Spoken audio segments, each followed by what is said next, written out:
はい、いらっしゃいませ。音楽大好きチャンネルThis isです。今回はですね、ラフマニノフの対局取り上げさせていただこうと思います。よろしくお願いします。これね、交響曲2番です。っていうとね、みんなどうでしょう。ピアノ協奏曲2番じゃなくて交響曲？なんか間違ってないとかって思いません？なんか結構昔よく言われたことあるんだけど、でもね、この曲あくまで交響曲2番なんですよ、僕にとっては。はい。でこの曲ね、なんかどうなんだろう、キムタクのドラマで昔使われたことがあるのかな。なんかそれで結構知ってる人もいらっしゃるみたい。僕ちょっとそのドラマのことはよくわかんないんだけど、まあでもね、めっちゃくちゃ美しいですよ、この曲。半分冗談でなくね、僕はこの曲を聴くために生まれてきたっていう気がするもん。いや、もうそこまで言ってもね、過言ではないめっちゃ美しいです。ただですよ、じゃあなんでこの曲がそんなにメジャーじゃないのかっていうとね、やっぱり長すぎるんですよね。長調です。まあね、聞いてて特に1楽章とか飽きちゃうね。3楽章は美しいんだけど、そこに行くまでが長いで、どうしてこれが長いのか、ラフマニノフさんは何を意図してこれを作ったのか、何を表現したかったのかっていうことについてちょっと今回は語らせていただこうと思います。でね、それに最後の動画2つ選びました。ちょっと1つに絞れなかったんで、1つはヨーロッパのすごいやつで、1つはアジア系です。これも楽しみにしていただいて、よくやっていこうと思います。よろしくお願いいたします。ラフマニノフと聞いて皆さん何をイメージされますかね。まあ僕なんかボカリーズっていう曲がね、短い曲だけど有名ですな。タダタンタダタンタダタンタダタンタダタンタダタンっていうね、まあ夜に咲く赤いバラみたいなね、大人の曲なんですよ。美しいあともちろんね、ピアノ協奏曲2番っていうのはとても人気がありますね。はい、大胆な、これちょっと口までできるやつじゃないんだけど、大胆な曲です。で、ラフマニノフはですね、いつぐらいの人かっていうと、1873年明治6年生まれで、泉鏡花と同じ年でしたね。なんかあれですよね、泉鏡花とラフマニノフって似てません？僕だけかな、このこと感じるのは。なんかね、わかる、すごいわかるわ。で、マーラーより13歳年下で、チャイコフスキーより33歳年下っていうことは、まあチャイコフスキーの息子ぐらいの年齢の感覚ですね。だからもう結構ね、現代の作曲家なんですよ。例えば同級の人にスクリャビンがいたとかっていうし、だからでもラフマニノフの作品っていうのは割とクラシックな叙情たっぷりな作品で、ちょっと時代のね、世紀末な雰囲気とは相入れないっていうか、少しずれてた部分もあったのかもしれない。それでいろいろ苦しみます。はい、すいませんなんかね、真面目ではおとなしい音楽の秀才だったらしいっす。まあ言われてみればね、クラシックギターの佐藤弘和さんとなんか似てらっしゃるよね。背が高くておとなしいボクっとした喋り方をされる感じがやっぱり似ているかもしれませんですね。この、まあ音楽系の学校出たのかな。で学生出て、最初の作曲なんかは評判が良くて、作曲家としてさあいよいよ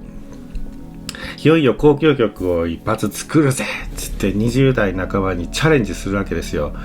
1895年に交響曲第1番を作品まだ13年もね、作品13を完成させ、2年後ペテルブルクで初演するんです。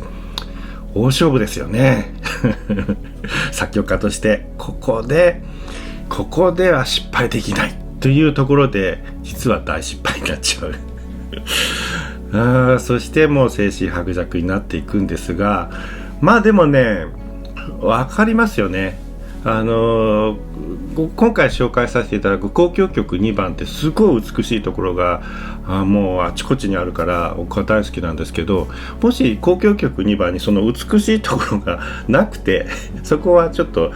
取り外して他の部分だけを1時間近く聴いたらそれはちょっとね辛いわ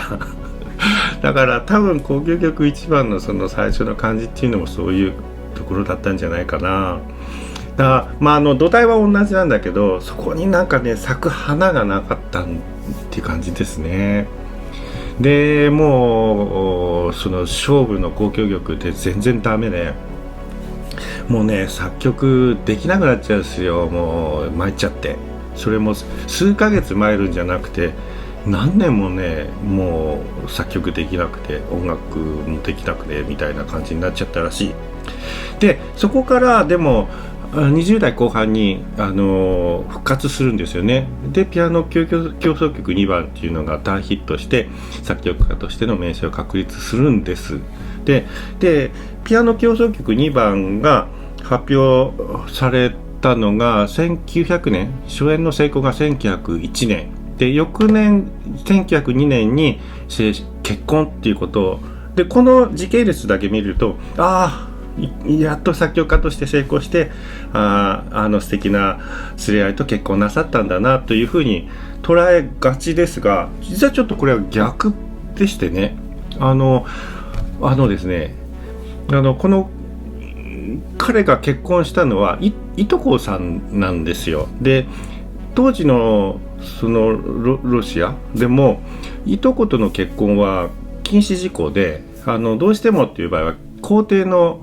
許可書、行政の許可書が必要だったということです。で実はですねこの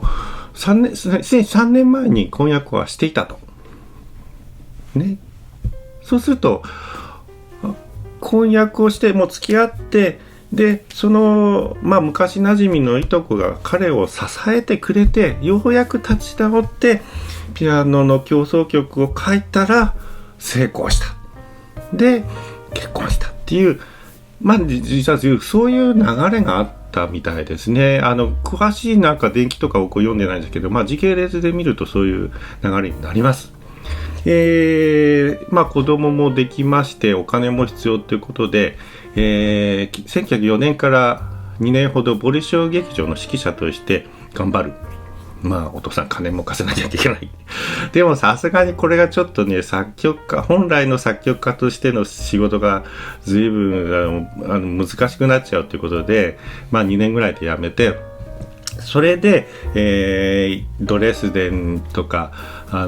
夏は奥さんの実家の別荘地のイワノフカとかに移って田舎暮らしの中で作曲した愛している家庭と家族もいてね、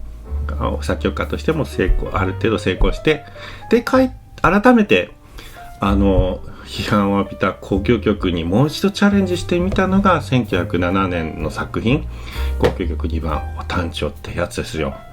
ここだからね、もうそこなんかねありますよねそのね彼を支えてくれた愛情っていうのがなかった時代とある時代ではねやっぱり作る曲が違うというわけですよ。そこが交響曲1番と2番の大きな違いだって言っていいんじゃないかなと僕は思います。でね、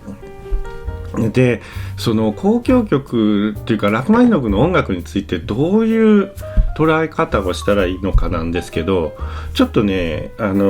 ゆるベートーベンとか今のジャズみたいに主題があって展開していくっていうような発想じゃないんですよね。でねラフマニノフは後年そんな昔じゃない、そんなに年取ってからじゃないんだけど1917年にアメリカに移住しちゃうんです。ロ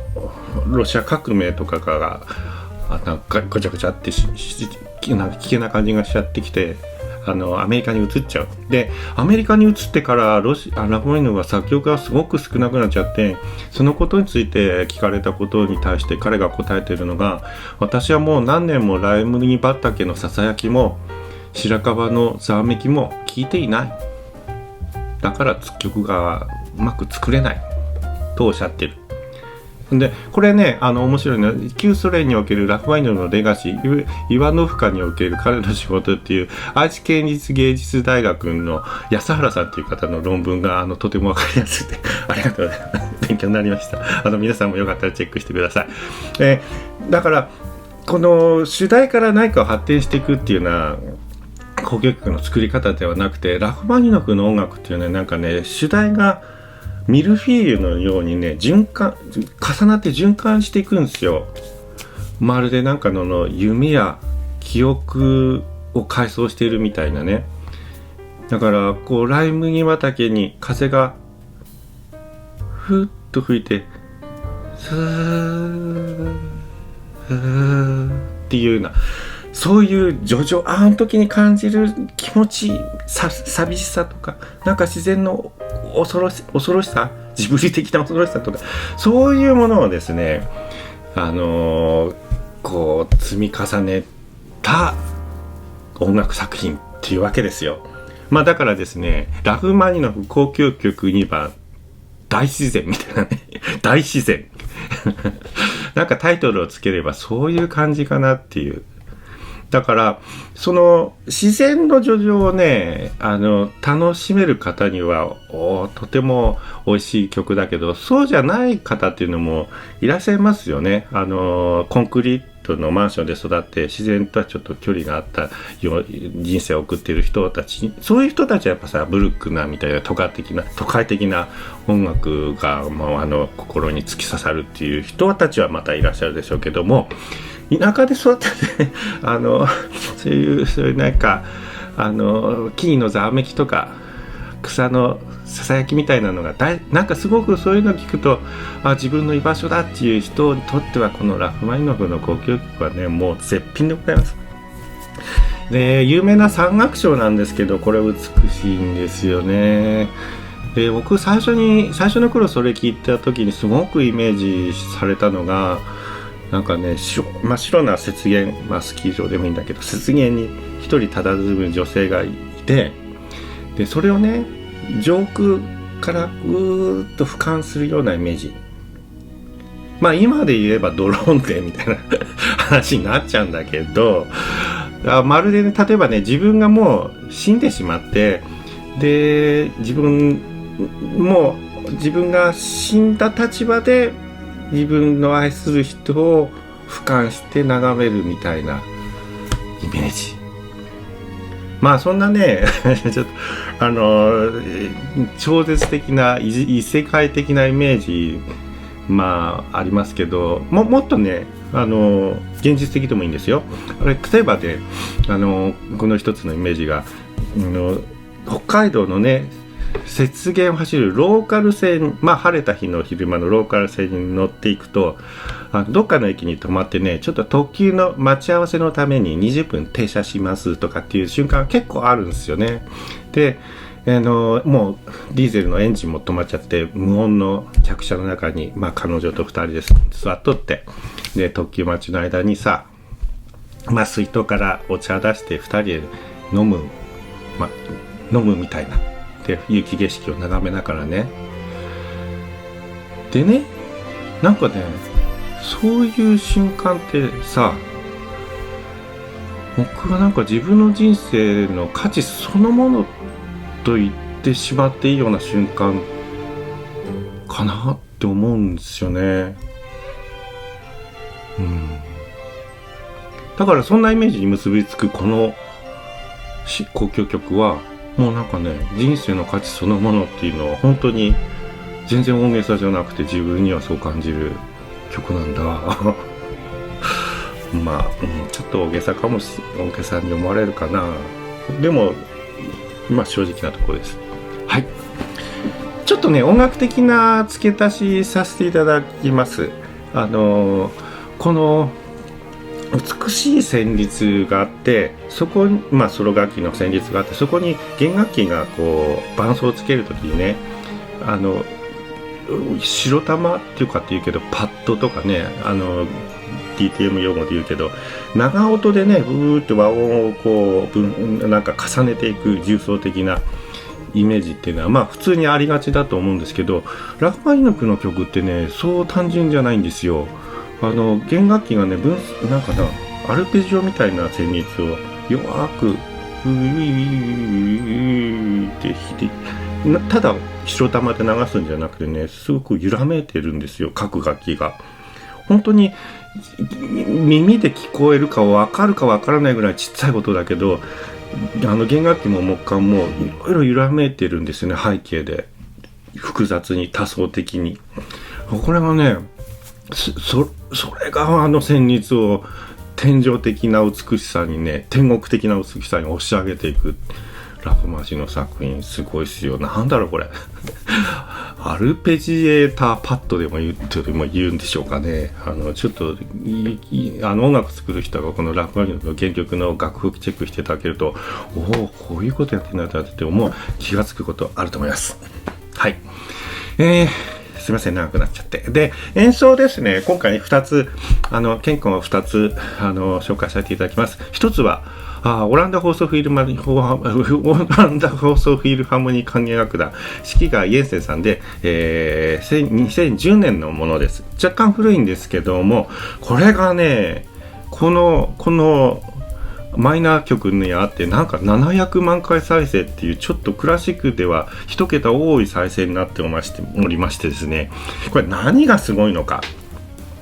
いやマジすごいんですけど、そもそもねオランダ放送フィルハーモニーって何よって話ですよ。でこの演奏はコンセルトヘボっていう音楽ホールでやられてるんです。でコンセルトヘボじゃあロイヤルコンセルトヘボ管弦楽団じゃないですか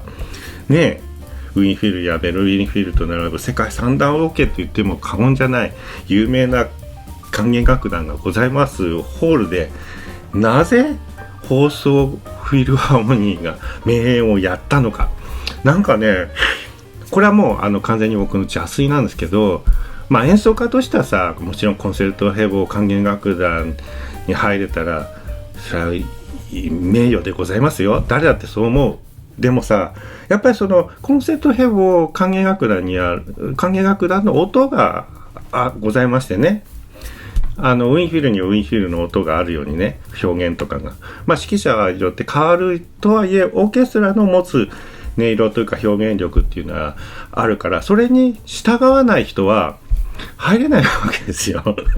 もっと自分はこうやりたいんだぜっていうかっていうやんちゃな人はさちょっとご遠慮いただいて、もうちゃんと従っていただく上手い人がこうロイヤルコンセルトヘボでございますっていう感じに なのかなというふうに考えるとですよ、実はこっちのねオランダ放送フィルはねホームページで指揮者の人たちが絶賛しているのが、やっぱりこのオケは情熱的で、一人一人が自由にコミュニケーションをとってね、一人一人が作曲家の意図を理解しようとしている。だから曲を作るのがすごい楽しいし、もうだから要するにね、雄弁なソリストの集まりみたいな現代オーケストラっていう感じ。それはもう音を聞くと分かるんですよ。もうチェロはね、チェロの人たちはチェロの人たちで、俺たちソリストだみたいな表現してくるし、もうねオーボエの人だってね、ホルンの人だってね、負けちゃいないんですよみんな雄弁にね、この曲のシーンを自分なりに解釈して自分なりに表現しようとして、それがガーッともう全てのパートから襲ってくるんですよ。まあ指揮者はそれをまあコントロールはするけどね、いやそれがで、そういうこうパートごとの主張が強すぎると曲によってはねバラバラになったり、なんか違う曲になる、もっと統一感があった方がいい曲っていうのも多分ある。例えばベートーベンの交響曲みたいなそうなのかもしれないです。だからがっちりと捉えるカラヤンとか小沢誠二みたいな指揮が本領を発揮する曲っていうのもあると思うんですけど、このねラフマジノフの交響曲はそのね、いろんな、例えばそのライ麦のサラサラっていう感じがね、やっぱり一つ一つのパートに意味というか表現したいものが作者とあって、それを演奏家がね主張してこないとね、実はつまらない曲なんですよね、どうしてもね。だからこのオーケストラパートがそれぞれのパートがグイグイ来るオーケストラでこのラフマニノフの2番を聴くと、面白いんですよ。あ、この曲こんな面白い曲だったんだって。ちょっとね、僕は昔から例えばアシケナジ一択みたいな時代からこの曲大好きだったんですけど、もうちょっとねこの演奏でびっくりしました。多分僕だけじゃなく多くの人がびっくりしてるから700万回再生までいってるし、でね多分この動画が革命を起こして、それ以降の演奏っていうのはみんななんかいいっす。でラフマニノフ2番ってそんなマイナーな曲だったはずなのに結構ネットでも今聴けますしね。でもう一つですね、ちょっとこのオランダ放送のフィルのは動画が音は悪くないんだけど画質がちょっと古いので、もうちょっと新しいものもないかと思って探していたらですね、実はにゃんとアジアにすごい演奏がありまして、韓国 KBS の指揮はインキネンさんのやつです。はい、インキネさんといえばね、日フィルの首席指揮者を長くやってらっしゃって、だからもちろん日フィルインキネさんの動画があればもちろんプッシュしたいんだけども、なんか日本のオケってね、そういう全曲公開はネットではほとんどしてないですよね。部分的にね、動画を作って広告みたいなことはよくあるけども、丸ごとドドンとやってくれてるのはありがたい韓国 KBS さんですね。でね、この韓国の演奏の何が素晴らしいって、やっぱちょっと大陸的な感じがねいきなり伝わってくるんですよね。やっぱこのユーラシア大陸の一部の人たちの感性っていうのは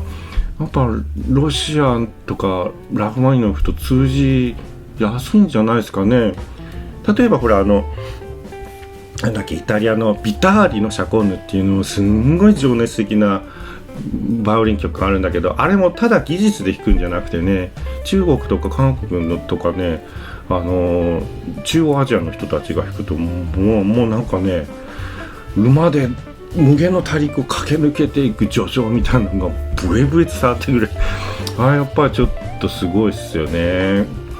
こういう曲をフルでアップしていただけている韓国 KBS 交響楽団さんにはもう感謝しかないです。こっちはアップからまだ4かけて音も映像もいいんで、これをメインにラフマニノフの交響曲2番を聴いても全然ありな素晴らしい演奏でした。この曲を聴いたらもういつ死んでもいいわってやつですいいです。本当にもう素晴らしい作品でございますので、ぜひあんまり知ってる人はいないと思うんだよね。特にこの三楽章だけは聞いたことあっても丸ごとチャレンジっていうのはあんまりやったことがない人が多いんじゃないかなと思うんですが、良い作品、大自然の作品ですのでお楽しみください。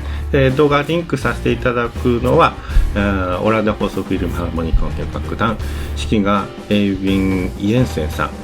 んで2010年の動画でございます。では